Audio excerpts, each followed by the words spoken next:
Merci de suivre Télémétropole à l'heure de Métro News. Madame, Monsieur, bonsoir. Très heureuse de vous retrouver à la une de ce jeudi. Nouvelle journée de tension de la capitale. Alors que la police continue d'affronter les gangs armés à Delma, Nazon et Fort National, des déplacés de Solino ont bloqué la route de Bourdon pour réclamer des interventions policières afin de pouvoir regagner leur domicile. Le gouvernement haïtien maintient sa demande de mission onusienne de maintien de la paix. En marge de la 48e réunion de la CARICOM, le conseiller président Laurent Saint-Cyr a discuté avec le secrétaire général de l'ONU de la nécessité de transformer la mission en une véritable opération de maintien de la paix. Également en titre de ce jeudi, le collectif du 4 décembre critique l'inefficacité des mesures gouvernementales sur le plan sécuritaire. L'organisation appelle les dirigeants actuels à se concentrer sur leur mission première, qui est de rétablir la sécurité dans le pays. Après 10 mois de gouvernance, les actions du CPT restent insuffisantes, déplore Jean-Robert Argan.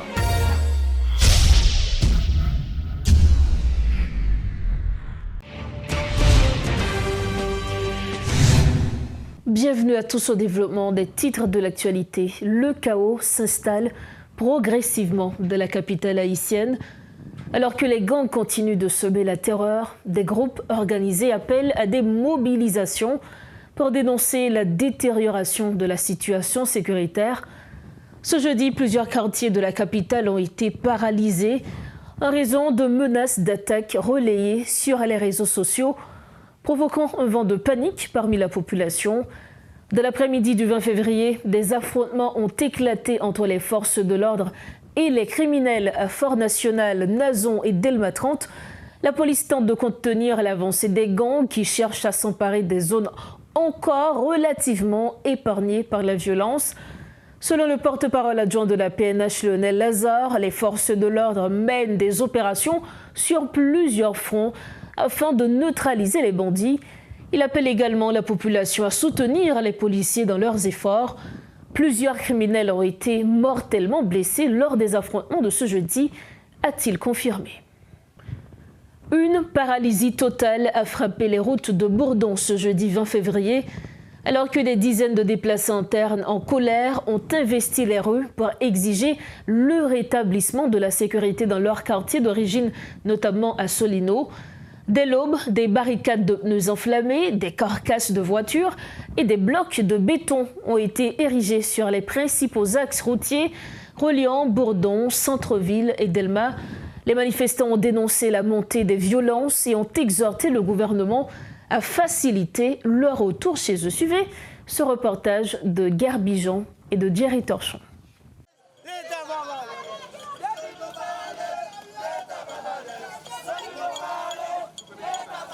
Scandant leur désir de rentrer au bercail après plusieurs mois passés dans les rues, les déplacés de Solino sont une fois de plus sortis sur le béton pour rappeler leurs priorités aux autorités. Nous dans la guerre, nous pas dans la guerre pour rien. Nous dans la guerre tout simplement nous dominer au PC, l'appeler soleil sous nous. Si bébé comme grand monde nous tout après l'appeler nous tout après soleil. Seulement ça me besoin pas demander rien mais l'état demander pour l'état nettoyer Solino moi pour me tourner la caille moi.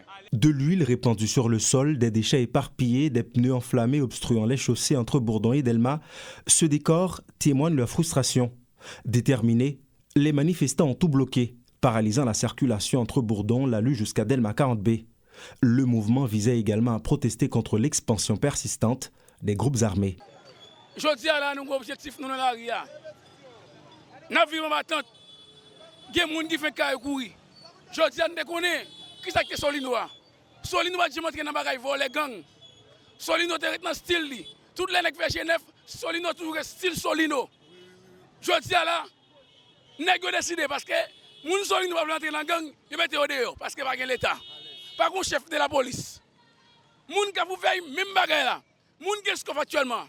Là on regarde petit bébé au boulet mes amis. On petit bébé on petit moun comme ça. Vagabond volé. Voyou nek pas avec une qui zo au boulet. Et a fait jolé, il a fait vidéo. Je dis là, nous dit l'état spécialement ou état-major de la police là, il pas une capacité pour les juste ça là. Nous seul bagay quelle démission nous bien révoquer pour mettre un chef police pour moun Solino tourner la caillou. Moun qui fait tourner la caillou. Et c'est la Parcourant les rues de Bourdon où les activités scolaires étaient partiellement bloquées, les protestataires ont complètement paralysé la ville jusqu'à la mi-journée. Certains dénoncent un manque flagrant de volonté de les relocaliser de la part des autorités. Tout le monde Solino tourne gazien, tout le monde Solino tourne gazien, on tend des salancan. Moun Solino va jamais militer, gazien nous tourne. Et la caille nous veut tourner. Nous demandons l'État, force à courage de nous goumer pour nous tourner la caille nous. La police a planification sécurité, empêcher nous manifester. Planification, planifier carnaval, il a planifié pour le faire. Qu'on va planifier pour mettre Solino tourner la caille. Face à la montée des tensions, la police a été déployée en urgence pour tenter de contenir le mouvement et dégager les rues. Cependant, cette intervention n'a fait qu'augmenter la colère des manifestants qui ont dénoncé des mauvais traitements de la part des forces de l'ordre. Ça qu'a fait là, nous avons pile policiers qui sont victimes dans l'État, bandi tiré, bandi fait quitter caillou, bandi boule caillou. Tout ça on a fait là, les approprié avec la police tout. Si on a campé qu'on a pour tirer sur nous, y a pas nous gaz. Pour ça on a fait là. Oui, ils tirent gaz sur nous là. Ils ont séparé nous en 3 morceaux déjà. Avec gaz, avec balles, ils ont tiré sur nous. Ce mouvement survient 24 heures après la mort d'un policier considéré comme un fils de Solino lors d'affrontements avec des bandits à Saint-Michel, près de Fort National. Ce décès a ravivé la colère des déplacés qui, il y a quelques jours, rendaient hommage aux nombreuses victimes de la violence dans leur localité. En marge de la 48e réunion ordinaire des chefs d'État et de gouvernement de la CARICOM à la Barbade, le conseiller président Laurent Saint-Cyr a rencontré le secrétaire général de l'ONU, Antonio Guterres, pour discuter de la grave crise sécuritaire en Haïti, informe la présidence dans une note.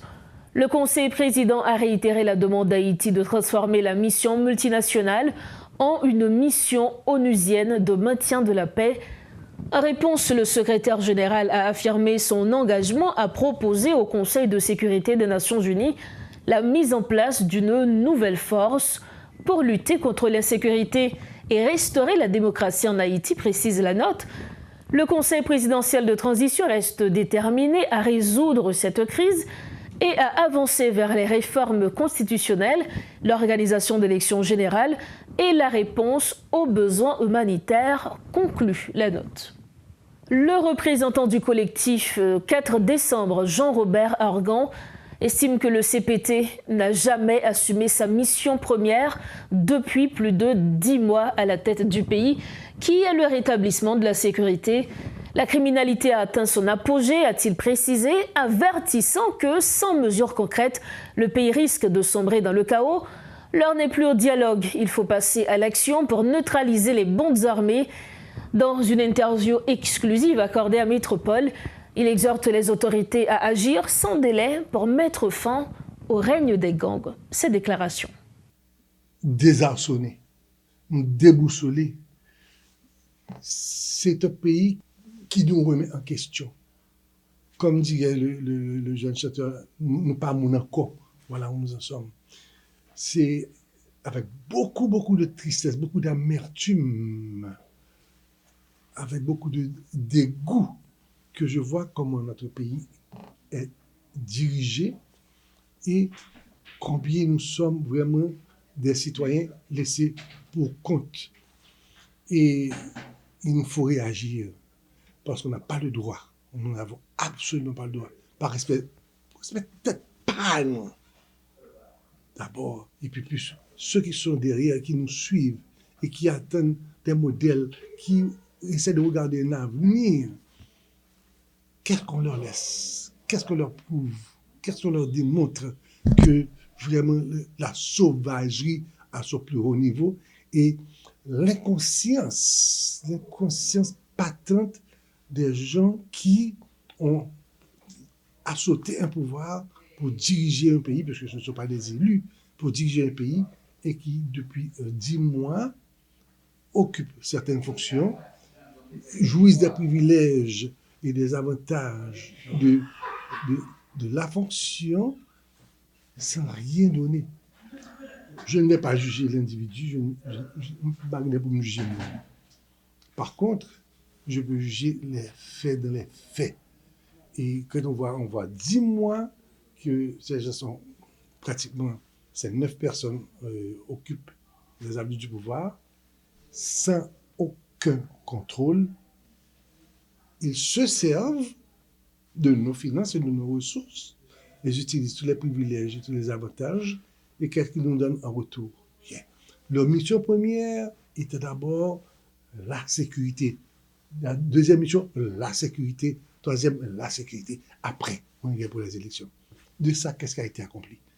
Quel pouce carré de terrain a été repris des bandits? Un pouce carré, non. On a plutôt vu les bandits envahir davantage, avoir encore un plus grand empattement sur le territoire. Vous estimez que vous failli ou échoué à mission? Ils n'ont même pas abordé leur mission. Et là où ils ont vraiment excellé, c'est dans la jouissance de la fonction. Ouais. Alors là, ils ont passé maître. Passé totalement maître, parce qu'ils ne font que jouir des prérogatives de cette fonction qu'ils ont pratiquement assautées par toute leur magouille et autres. Mais pour là, on n'a rien du tout, et c'est dommage, et il faut, comme disait le pape, il faut que quelque chose change, et c'est ce que nous prenons aussi au niveau du collectif, parce qu'il faut un changement à ce niveau pour que nous allions de l'avant. Le leader de la structure dénommée Opposition Plurielle, Jean-Tel Joseph, appelle au dialogue entre tous les secteurs de la vie nationale. Selon lui, les divisions ne mèneront à rien de bénéfique pour le pays. Il a ainsi opéré un revirement spectaculaire dans sa position. Toutefois, il maintient sa volonté de saisir la Cour de cassation afin de choisir un juge chargé de mener la transition. Le pays ne peut plus continuer sur cette voie, clame haut et fort Jean-Tel Joseph, qui exhorte à l'unité nationale. Seul un dialogue franc et inclusif avec toutes les forces vives du pays permettra de sortir de la crise et d'amorcer un nouveau départ. Nous écoutons ses propos. M'a lancé un appel par signateur accord 3 avril pour me dire prends conscience que CPT yo mette dans tête pays qui gagne Leslie Voltaire dans tête lia échoué. Li passé à côté mission qu'elle te gagné pour assurer sécurité, faire apaisement social, organiser élection. N'a dit camarades nous yo qui te signé accord 3 avril yo pour prendre conscience. Mandez représentants qui yo gen dans CPTA, raison quitter ça et rejoindre le peuple là. M'a lancé même appel là. By sénateur Guy Philippe. Lui-même qui c'est chef mouvement révolution. Nous mandel. Lui-même à tout l'autre secteur organisé dans la vie nationale là. Mouvement organisé qui dans matrice peuple là. Secteur syndical là. Société civile là. Pour nous faire coude à coude. Pour nous faire tête à tête. Pour nous faire main en main. Pour nous garder nos seule direction. Pour nous choisir un juge dans la cour cassation qui pour venir prendre responsabilité pays a. Pays a crasé, moun y a mouri, sans a couler, moun qui la yo pas capable encore. Jodi a moi dit, li le temps pour mettre fin dans tout pile camp que nous gen là yo. Autre point de l'actualité, installation du nouveau directeur général du Conatel, Huygens Prévillon, dans ses fonctions ce jeudi. Monsieur Prévillon dit s'engager à rendre équitable l'accès aux services des télécommunications à toute la population. Il plaide aussi en faveur d'une politique publique concernant l'usage des nouvelles technologies dans les zones rurales. Nous l'écoutons. Les télécommunications sont un pilier essentiel du développement économique et social. Elles connectent les citoyens, facilitent l'accès à l'information, soutiennent l'éducation, la santé et stimulent l'innovation. Dans un monde de plus en plus numérique, Il est impératif qu'Haïti ne soit pas laissé en marge de cette révolution technologique. Notre mission est de veiller à ce que chaque Haïtien, où il se trouve, puisse bénéficier d'un accès équitable et abordable aux services de télécommunication. La conjoncture actuelle exacerbe les anciens défis et en présente de nouveaux au secteur des télécommunications. Le ministre vous a parlé de beaucoup de défis, le service universel, la qualité de service, la concurrence équitable, la cybersécurité, la signature électronique. Le DG en a aussi souligné, n'en sont que quelques-uns. Sur le service universel, il est regrettable qu'à date, certaines zones rurales et reculées restent encore mal desservies. Aucune politique publique de soutien à l'accès et à la promotion de l'usage de nouvelles technologies n'a encore été mise en place en faveur des populations démunies. Le Fonds de service universel mérite d'être finalement créé. Ainsi, pourra alors se développer une réelle démarche d'inclusion numérique pour la réduction de la fracture numérique. Sur la qualité de service, il faut reconnaître que les consommateurs méritent les services fiables et de haute qualité. J'admets que l'environnement actuel présente des défis, de nombreux obstacles, entravant la bonne marche des institutions publiques et privées. Mais je crois que la régulation du secteur doit pouvoir se renforcer afin de mieux encadrer le respect des normes établies. La question de la qualité du service aura la plus grande attention de mon administration, je vous le garantis, Monsieur le ministre. Un groupe de travail s'appliquera immédiatement à prendre les mesures nécessaires en vue de donner à la population les résultats attendus. Bien entendu, dans cette optique, les opérateurs recevront tout le soutien du CONATEL dans le cadre de ces attributions. La réussite de la mission du CONATEL ne saurait être l'affaire d'une seule institution. J'en appelle à une collaboration étroite avec les autres instances de l'État. Les opérateurs de télécommunications, la société civile et les partenaires internationaux. Ensemble, nous pouvons faire des télécommunications un levier puissant pour le développement durable en Haïti.